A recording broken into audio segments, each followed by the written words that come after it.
Hello दोस्तों, स्वागत है आप सभी का Cosmo academy the path of success में। आज हम थोड़ा सा पहले की क्लास का क्विक सा रिकेप देखेंगे और फिर उसके बाद में आगे की क्लास शुरू करेंगे। पहले मैंने आपको राजतंत्र से शुरू होकर लोकतंत्र तक का सफ़र बताया कि हम राजतंत्र जो राजा का शासन था वहाँ से लोकतंत्र का सफ़र जो मोंतेस्क्यू जी ने बताया कहाँ तक जाता है। और तीन स्तर होते हैं, विधायिका, कार्यपालिका और न्यायपालिका। इन तीनों के स्तरों के कार्य क्या क्या थे और किस स्तर को कौन सा मंत्री संभाल रहा है या फिर किस स्तर पर किस तरह से कार्य किए जा रहे हैं, इन तीनों स्तरों को अलग अलग लोकतंत्र में बांटा गया। उसके बाद में संविधान सभा की मांग उठने लगी। सबसे पहले बाल गंगाधर तिलक जी ने, उसके बाद में जवाहरलाल नेहरू, फिर गांधी जी ने और एम एन रॉय, इन सभी ने एक एक करके संविधान सभा की मांग शुरू की और संविधान सभा का गठन किया गया, जिसमें 389 सदस्य शामिल थे, जिसमें 296 सदस्य ब्रिटिश शासन से थे और 93 सदस्य रियासतों से थे।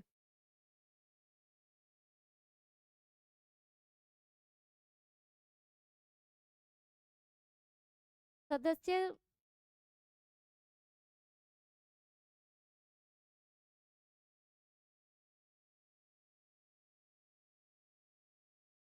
प्रति 10 लाख जनसंख्या पर एक प्रतिनिधि को चुना गया था, जिसमें मुस्लिम और सिखों को आनुपातिक प्रतिनिधित्व दिया गया था। कांग्रेस के 208 सदस्य निर्वाचित हुए और मुस्लिम लीग से 73 सदस्य निर्वाचित किए गए।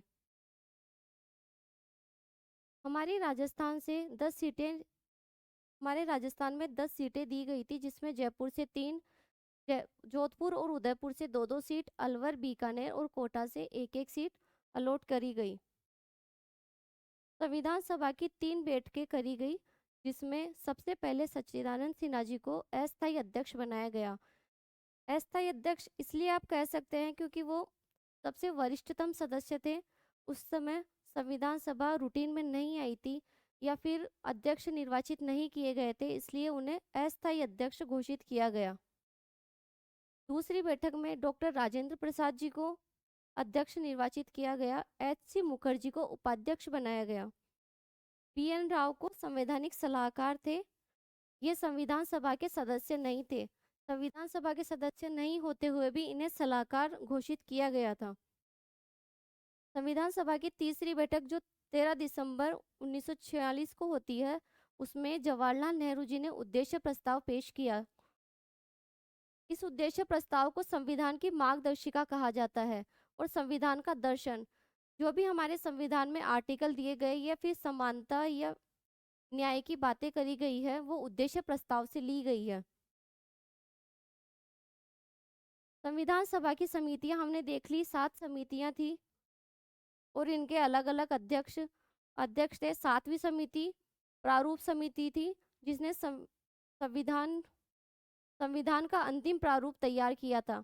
यह संविधान का अंतिम प्रारूप प्रारूप समिति ने 60 देशों के संविधान को देखकर, या फिर आप उन्हें कह सकते हैं कि 60 देशों का उन्होंने अच्छे से विश्लेषण किया कि संविधान में क्या क्या लिखा हुआ था उनके, और फिर उसका भारत के संविधान का प्रारूप तैयार किया। संविधान सभा के सामने पेश करने के बाद में इसकी 3 रीडिंग रखी गई। जो फर्स्ट रीडिंग थी 4 से 9 नवंबर की, दूसरी रीडिंग 15 से 17 अक्टूबर तक, तीसरी रीडिंग 14 नवंबर से 26 नवंबर 1949 तक। 26 नवंबर 1949 ये वो दिन था जब संविधान को अंतिम रूप से पारित किया गया। इसी दिन संविधान को अंगीकृत, अधिनियमित और आत्मार्पित किया गया। अंगीकृत अंगीकृत होता है इनेक्ट,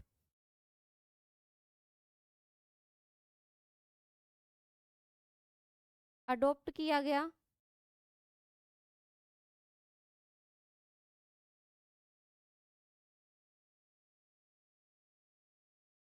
अडॉप्ट, इनेक्ट।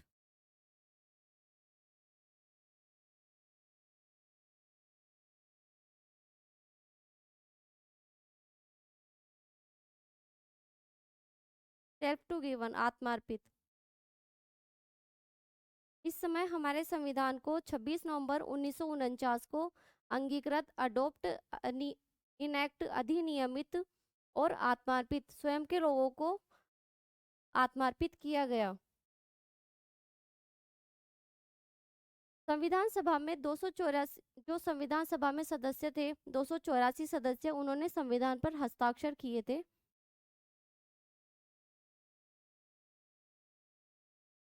इस समय 15 अनुच्छेद 26 नवंबर को ही लागू कर दिए गए, जिसमें 5 अनुच्छेद नागरिकता से थे, जिसमें 5, 6, 7, 8, 9 ये नागरिकता के आर्टिकल है। राष्ट्रपति की शपथ जो आर्टिकल 60 में शामिल करी गई है। निर्वाचन आयोग जो 324 में है। निर्वाचन 366 और 367 में। अस्थायी प्रावधान 379, 380, 391, 392 और 93। शेष भारतीय संविधान 26 जनवरी 1950 से लागू किया गया। 15 आर्टिकल जो थे वो 26 नवंबर से लागू हो गए थे और बाकी का जो संविधान था वो 26 जनवरी 1950 से लागू किया गया। अब आते हैं संविधान सभा ने जो महत्वपूर्ण निर्णय लिए थे कि संविधान में क्या क्या शामिल किया जाना चाहिए, प्रतीक क्या होना चाहिए, निशान क्या होने चाहिए, कौन सा गीत गाया जाना चाहिए या फिर देश को कौन सी चीज समर्पित की जानी चाहिए, ये सब बातें डिसाइड करी गई जो 22 जुलाई 1947 को। इसमें राष्ट्रध्वज को, जो हमारा ट्राई कलर है तिरंगा, उसे राष्ट्रध्वज को मान्यता 22 जुलाई 1947 को दी गई। राष्ट्रमंडल की सदस्यता, राष्ट्रमंडल जिसमें ब्रिटेन की कंपनियां शामिल थी, उसमें 22 मई 1949 को सदस्यता को मान्यता दी गई, जो भारत ने अपनी सदस्यता पर साइन किया। राष्ट्रमंडल में आती है ब्रिटेन की कंपनियां।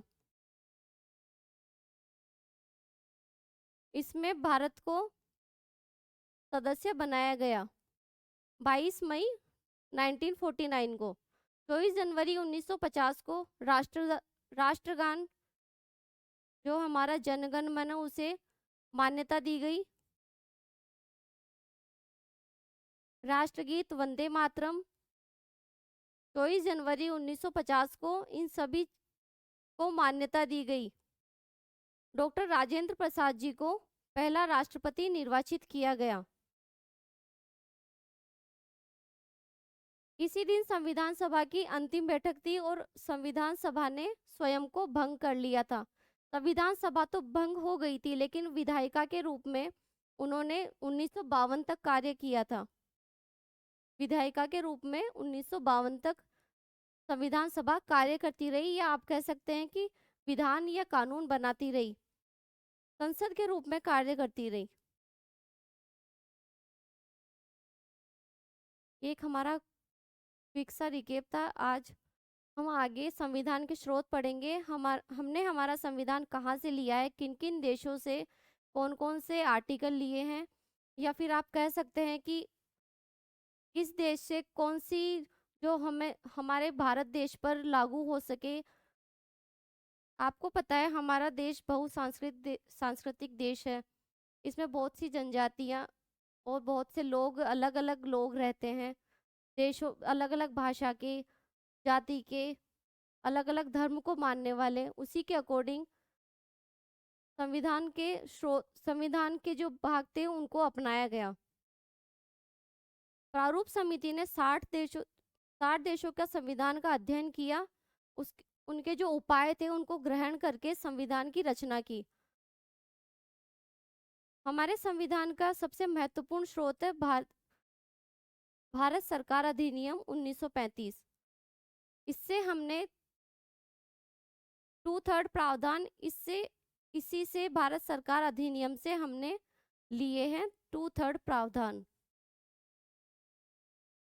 ये आप कह सकते हैं कि 2/3 का मतलब हुआ कम से कम 250 आर्टिकल हमने भारत शासन अधिनियम 1935 से उधार लिए हैं, जिसमें आता है संघीय ढांचा। संघीय ढांचा में आते हैं केंद्र और राज्य स्तर पर। केंद्र प्लस राज्य, द्विसदनीय व्यवस्था, द्विसदन यानी राज्यसभा और लोकसभा,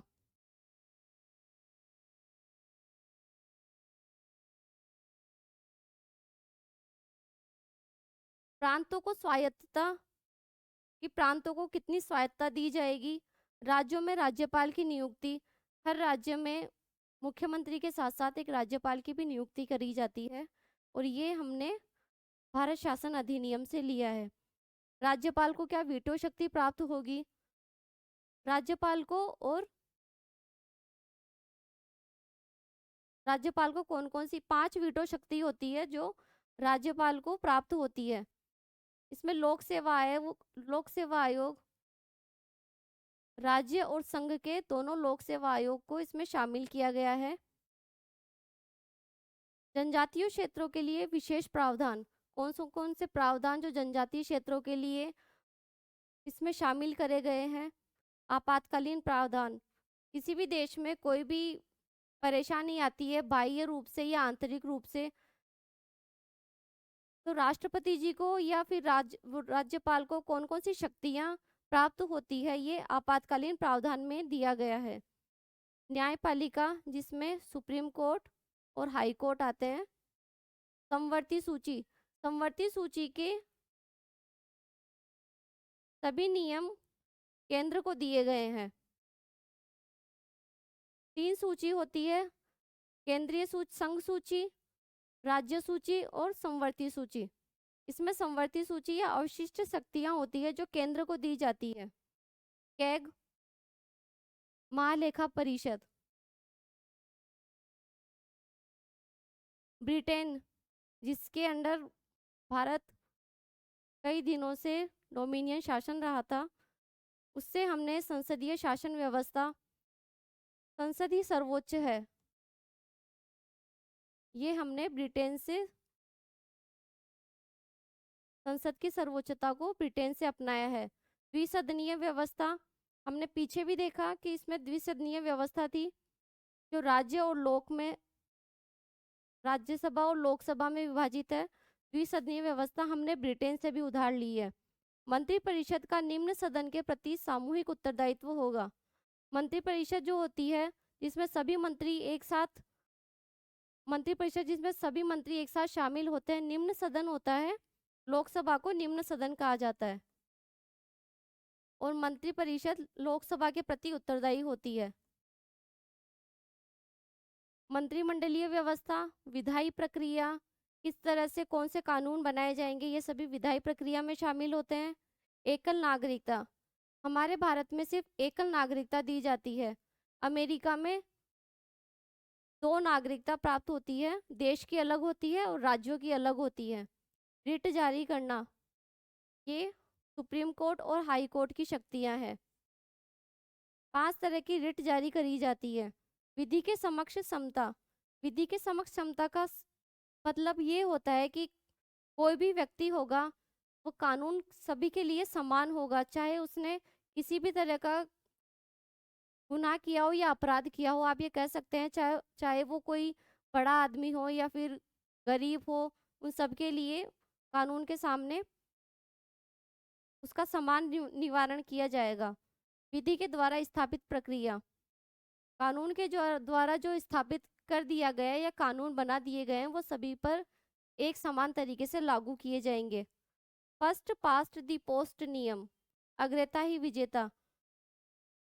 आज जो भी चुनाव होते हैं वो हमारे इसी अग्रता ही विजेता के पर होते हैं कि जो व्यक्ति सबसे ज्यादा वोट लाएगा, चाहे वो एक वोट से ही क्यों न जीते, उसे ही विजेता घोषित किया जाता है। अमेरिका से हमने स्वतंत्र न्यायपालिका पर किसी भारत की जो न्यायपालिका है वो विधायिका और कार्यपालिका से बिल्कुल अलग है। इन दोनों का न्यायपालिका पर अपना कोई भी कानून या फिर कोई भी आप कह सकते हैं कि नियम बनते हैं तो न्यायपालिका ये कार्य करती है कि वह ये देख सके कि वो कानून या नियम सही बनाए गए हैं या नहीं बनाए गए हैं। तो इसमें हमारे भारत में जो न्यायपालिका है उसे स्वतंत्र रखा गया है। न्यायिक पुनरावलोकन, अगर कोई फैसला या आप कह सकते हैं कि कोई भी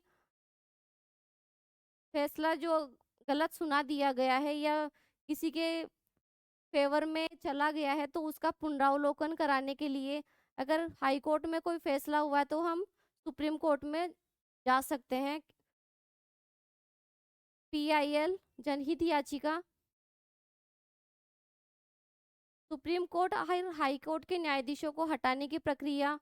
मूल अधिकार, जो आर्टिकल 1212 से 35 में है। भारत देश में रहने वाले हर एक व्यक्ति को अपने अधिकारों का पता होना चाहिए कि उसे क्या अधिकार दिए गए हैं और उसके अधिकार कौन कौन से हैं। ये हमारे आर्टिकल 12 से 35 में शामिल किए गए हैं। राष्ट्रपति के विरुद्ध महाभियोग की प्रक्रिया, आर्टिकल 61 में।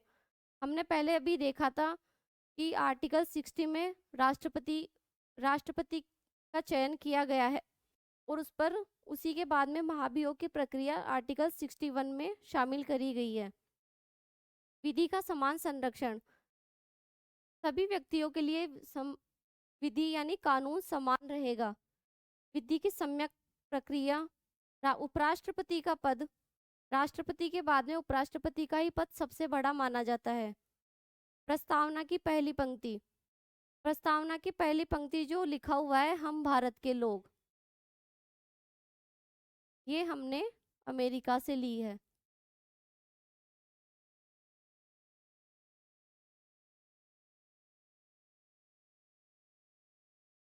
कनाडा से परिसंघीय ढांचा जिसमें अवशिष्ट शक्तियां केंद्र के पास रहेगी।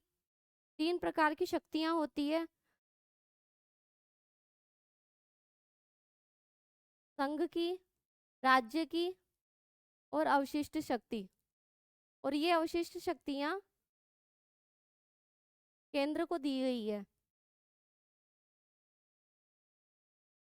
केंद्र के द्वारा राज्यों में राज्यपाल की नियुक्ति, जो भी राज्यपाल होते हैं वो केंद्र के द्वारा नियुक्त किए जाते हैं यानी राष्ट्रपति जी के द्वारा नियुक्त किए जाते हैं।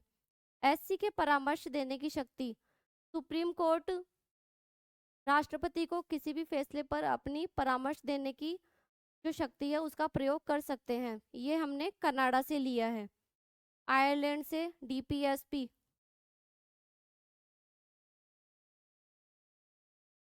नीति निदेशक तत्व जो आर्टिकल 36 से 51 में आते हैं, ये हमने आयरलैंड से लिए हैं। राज्यसभा में सदस्यों का मनोनयन, जो राज्यसभा में 12 सदस्य होते हैं उनका मनोनयन आयरलैंड के संविधान से लिया गया है। राष्ट्रपति की निर्वाचन पद्धति, राष्ट्रपति को किस तरह से निर्वाचित किया जाएगा, ये भी आयरलैंड के संविधान में शामिल किया गया था। दक्षिण अफ्रीका से हमने संविधान संशोधन की प्रक्रिया जो आर्टिकल 368 में शामिल करी गई है, दक्षिण अफ्रीका से ली गई है। राज्यसभा के सदस्यों का निर्वाचन, राज्य सदस्य जो 1/3 सदस्य होते हैं उन सदस्यों का निर्वाचन किस तरह से किया जाएगा वो दक्षिण अफ्रीका में शामिल किया गया था। ऑस्ट्रेलिया से समवर्ती सूची, दोनों सदनों की संयुक्त बैठक, संसद के जो दोनों सदन होते हैं उनकी संयुक्त बैठक का प्रावधान ऑस्ट्रेलिया से लिया गया है। प्रस्तावना का प्रारूप, प्रस्तावना का प्रारूप कैसा होगा, हम भारत के लोग भारत को संपूर्ण प्रभुत्व संपन्न देश बनाने के लिए, ये सभी जो प्रस्तावना में लिखा हुआ है उसका प्रारूप हमने ऑस्ट्रेलिया से लिया है। अंतर्राज्यीय व्यापार और वाणिज्य, जो दो राज्यों में व्यापार और वाणिज्य किया जाएगा वो ऑस्ट्रेलिया से संबंधित है या आप कह सकते हैं कि ऑस्ट्रेलिया के संविधान से लिया गया है। जर्मनी या वाइमर रिपब्लिक से आपातकाल में मूल अधिकारों का निलंबन, जब भी आपातकाल लगाया जाता है जो हमारे आर्टिकल 361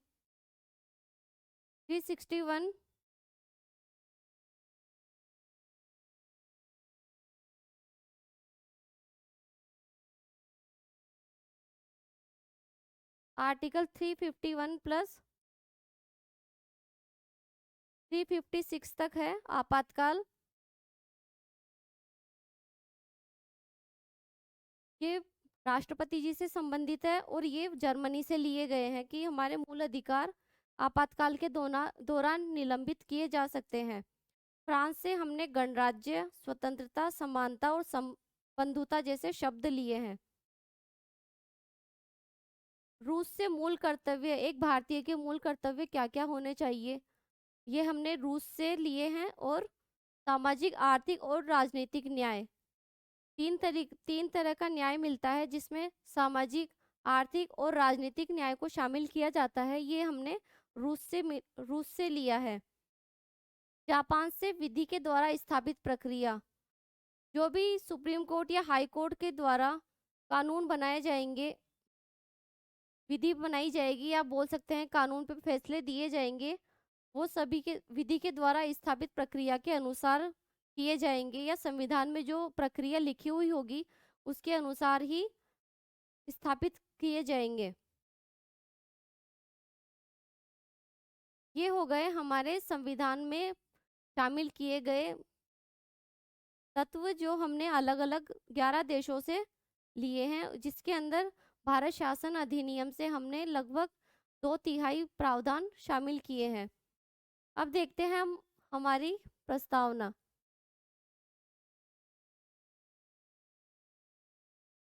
आपको यहाँ तक समझ में आया होगा मैंने किस तरह से आपको 8 से 10 देश है जिसमें से हमने क्या क्या शामिल किया है।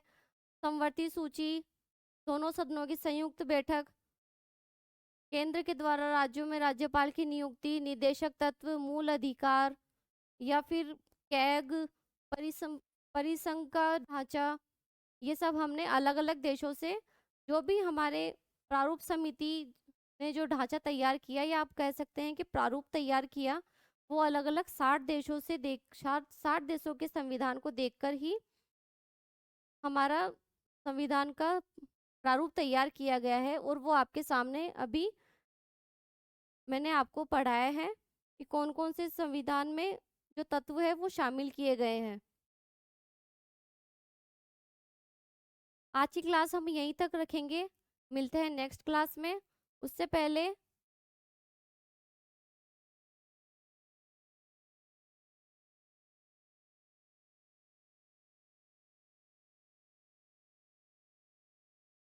आप हमारी ये जो सभी पीडीएफ देख रहे हैं, आपको हमारी वेबसाइट पर जाकर या फिर एप्लीकेशन पर जाकर डाउनलोड कर